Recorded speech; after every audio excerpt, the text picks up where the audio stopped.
조선의 4대 왕, 우리가 잘 알고 있는 세종에 대해서 살펴보도록 하겠습니다. 세도의 분명은 이도입니다. 먼저 세종의 가계도부터 살펴보도록 하겠습니다. 세종의 아버지는 3대 왕 태종이었죠. 그 다음에 이제 그 밑에가 이제 세종이 되는 거죠. 그러면 이제 세종의 가계도를 한번 살펴보도록 하겠습니다. 세종은요, 소헌,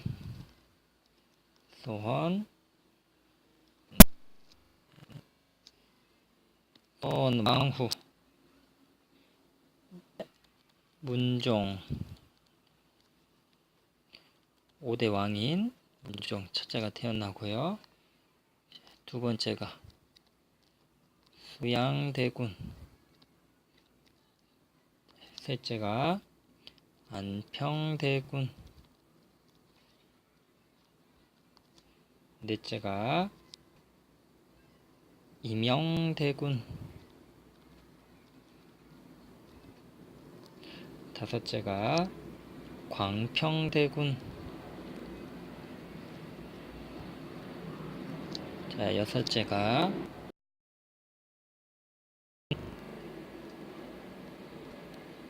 자, 다음 일곱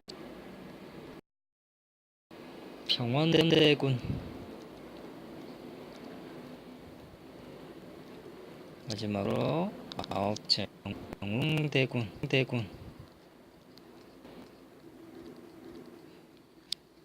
물론 세종은 그 분이 여러 명이 있었어요. 그래서 이렇게 아들들도 많이 낳았죠. 선생님이 왜 세종의 가계도를 이렇게 표시했냐면, 후에 여기 있는 수양대군, 안평대군, 특히 여기 있는 수양대군 있죠. 수양대군에 관련되는 이야기를 나중에 이제 단종 이야기를 할 때 만 이름이 나올 겁니다. 그래서 이렇게 가계도를 표시를 했습니다. 세종은요, 세종 1년 왕이 오른 지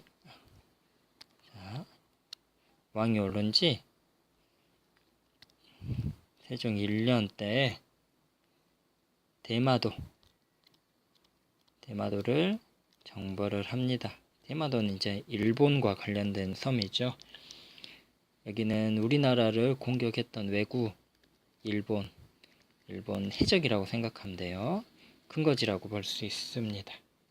그래서 근거지를 정벌한 후에 아예 무역에 관한 협약을 해버려. 그러니까 합법적으로 이제 너희들 그냥 불법적으로 노략질 빼앗지 말고 합법적으로 하자. 무역에 관한 조약을 이제 하게 됩니다.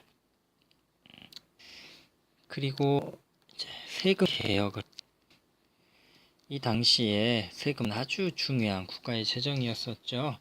근데 그 전에는 땅에 일괄적으로 세금을 매겼는데, 자, 풍년, 자, 흉년, 그 다음에 토양이 좋은 땅이 있고 안 좋은 땅이 있겠죠. 토양의 질에 따라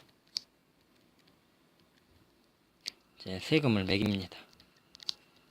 아주 합리적이죠. 근데 이 세금을 매길 때, 자, 여론조사를 합니다. 몇 명을 여론조사를 했는지 알아요? 100명? 200명? 아니요. 17만 3천 명. 어마어마하지요. 금이야 저도 있고요. 뭐 ARS 하면 돼. 전화, 인터넷 조사, 발달됐기 때문에 이게 가능했죠. 하지만 이때 당시에는 무조건 걸어 다녀야 되겠죠. 그리고 길도 좋지 않았겠죠.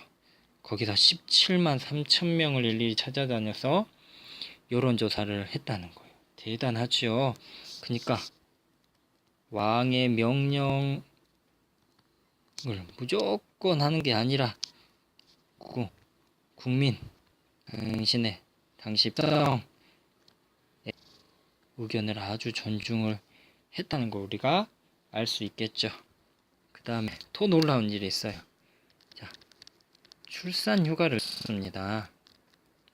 누구의 출산 휴가를 줬는데요. 누구의 출산 휴가냐면, 자, 누구의 출산 휴가를 줬는데요. 누구의 출산 휴가냐?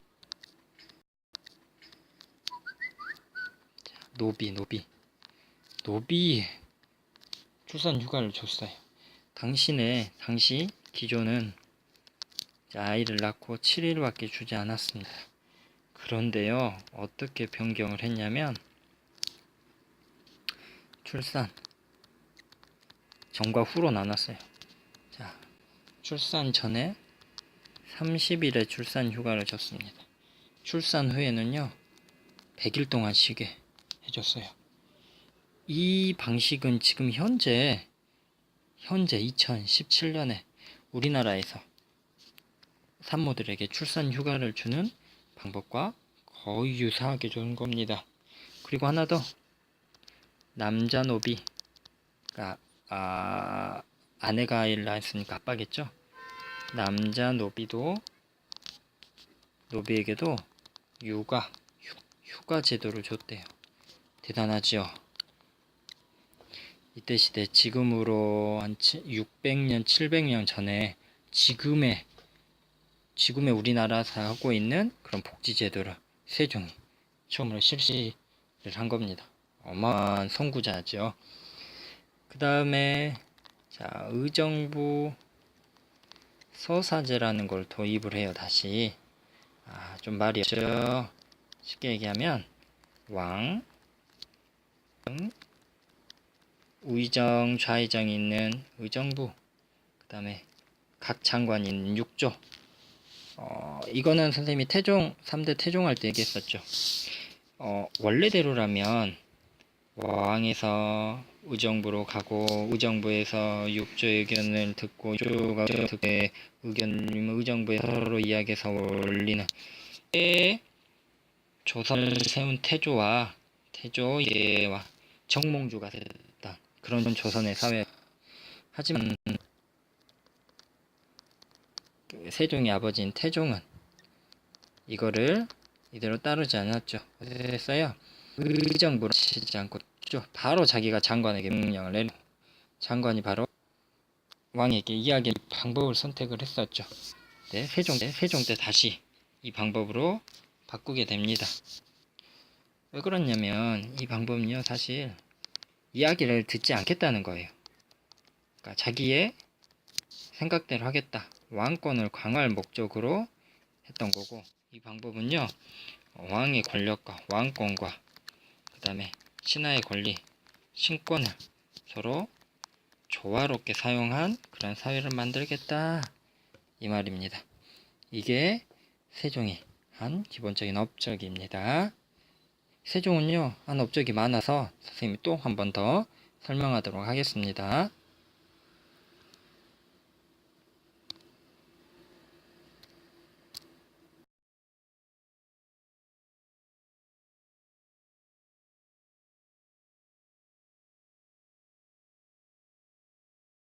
자, 선생님과 조선의 4대 왕 세종에 대해서 알아보고 있죠. 세종은 독서광이었다고 합니다. 책을 많이 읽었어요. 아파도 책을 읽었대요. 아파도 독서를 했다고 해요. 대단하죠. 그래서 이를 걱정한 태종이, 야, 책을 다 가져와. 책을 다 숨겼대요. 근데 아들인 세종이 병풍 뒤로 책 한 권을 똑 던졌어요. 그래서 이 책을 수도 없이 읽었다고 합니다. 대단하죠. 그래서 그런지 40대 시력이 안 좋아졌대요. 시력이 안 좋아져서 앞을 보기 힘들었대요. 이거는요, 세종실록에 어떤 내용이 있었냐면, 어두운 곳은 지팡이가 아니고는 걷기 어렵다는 그런 역사적 내용도 있었대요. 그만큼 눈이 안 좋아졌다는 거죠. 세종하면 빼놓을 수 있는 게 한글이죠. 자, 왜 한글이 위도하냐면, 즉, 자, 다시 왜 후이 자, 위대한지 살펴보겠습니다. 전 세계에 그 글을 누가 만들었니? 창시자. 그 다음에 만들었으면 이제 알려야 되겠죠. 반포 1. 그 다음에 창제 원리.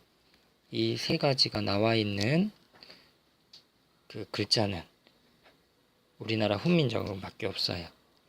창시자, 반포 1, 창제 원리. 창제 원리는요, 사실 안 나와 있다가 훈민정음 헤레보린이라는 책이 1940년 안동에서 발견되게 됩니다. 엄청난 발견이었죠. 그래서 창시자와 반포일, 그 다음에 창제 원리가 모두 알게 된 세계에서 하나밖에 없는 그런 글자가 한글이라는 거죠. 대단하죠. 그리고 세종하면 이제 여러분 10,000원짜리가 생각날 거예요. 이제 10,000원 뒤편에 보면 짜자자자자 막 점들이 이렇게 쫙 있어요. 이거는 천상열차 분야지도라고, 쉽게 얘기하면 천문도예요. 천문도. 하늘의 어떤 별들, 위치들을 나타내는 천문도. 그리고 거기 또 뭐가 있냐면 혼천이라는 게 있어요. 혼천의 하늘의 운행, 하늘이 어떻게 돌아가냐, 전체 운행과 위치를 어떤 측정하는 기구. 지금도 우리 하늘은 참 어려운 그런 내용이죠. 근데 500~600년 전에 이런 내용을 연구했다는 거죠. 이거는 누구와 관련이 있냐면 이제 여러분 잘 알고 있는 장영실이죠. 장영실 하면 장영실의 아버지 어머니를 이제 살펴봐야 돼요. 아버지는 이제 중국에서 귀한 귀화인, 그러니까 원래 우리나라 사람은 아니죠. 어머니는 이제 관아에 소속되어 있는 관아 소속 이제 기생, 쉽게 하면 이제 천민이죠. 당연히 어머니가 천민이니까 장영실도 천민입니다. 하지만 세종은요, 이 장영실의 능력을, 이제 장영실이 이런 능력을 알아보고 장영실을 등용을 했죠. 많은 사람들의 반대에도 불구하고. 그래서 장영실은 정오품에 올라갑니다. 와, 지금 상상할 수 없는 일이 이때 일어났죠. 그러니까 장영실은 능력이 있는 사람을 중용하겠다, 이런 생각을 가지고 있었죠. 대단한 분이시죠. 그리고 과학기술에 이제 칠정산이라는 책을 편찬을 합니다. 칠정산은 뭐냐면요, 쉽게 하면 시간을 이제 측정할 수 있는 이제 달력이에요. 그 전까지는 우리가 항상 중국 걸 가져왔거든요. 근데 칠정산은 이제 중국과는 다른 우리의 어떤 자주적인 시간 계산 방법을 연구한 거죠. 그래서 책으로 편찬했죠. 그 다음에 또 과학기술뿐만 아니라 얘도 중시했어요. 얘를 중시한 거는 삼강행실도라는 것을 또 편찬합니다. 임금, 신하, 아버지적인 자식, 남편, 아내, 이제 어떻게 지내야 되는지, 어떤 이해를 갖춰야 되는지 삼강의 행실도에 잘 나타나 있죠.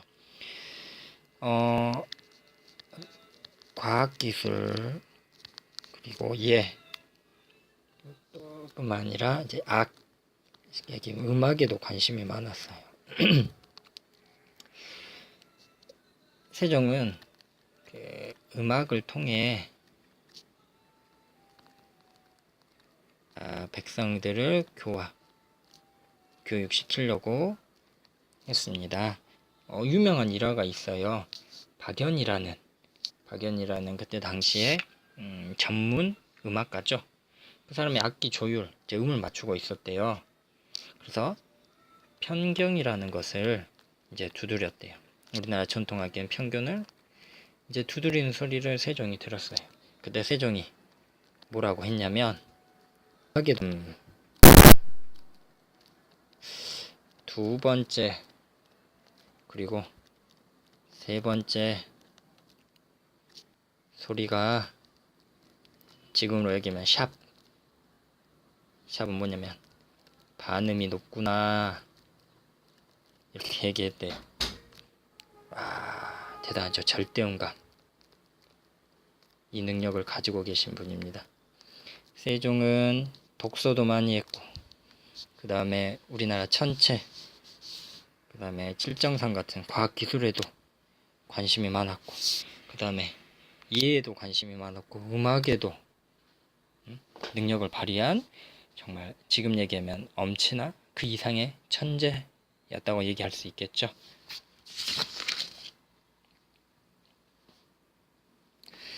그리고 세종에 관련된 또 일화가 하나가 더 있어요.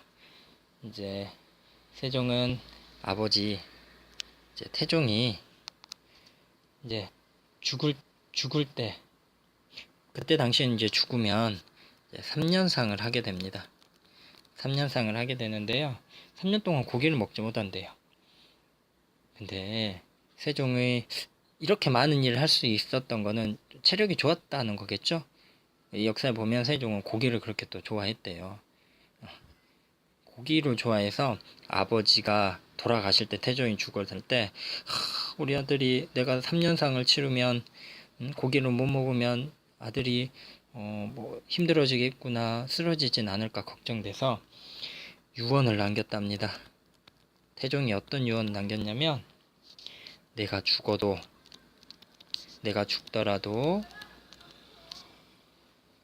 세종은, 아들은 고기 반찬을 먹도록 해라, 이런 유언을 했답니다. 이건 실제 우리 그 역사서에 나오는 기록이에요.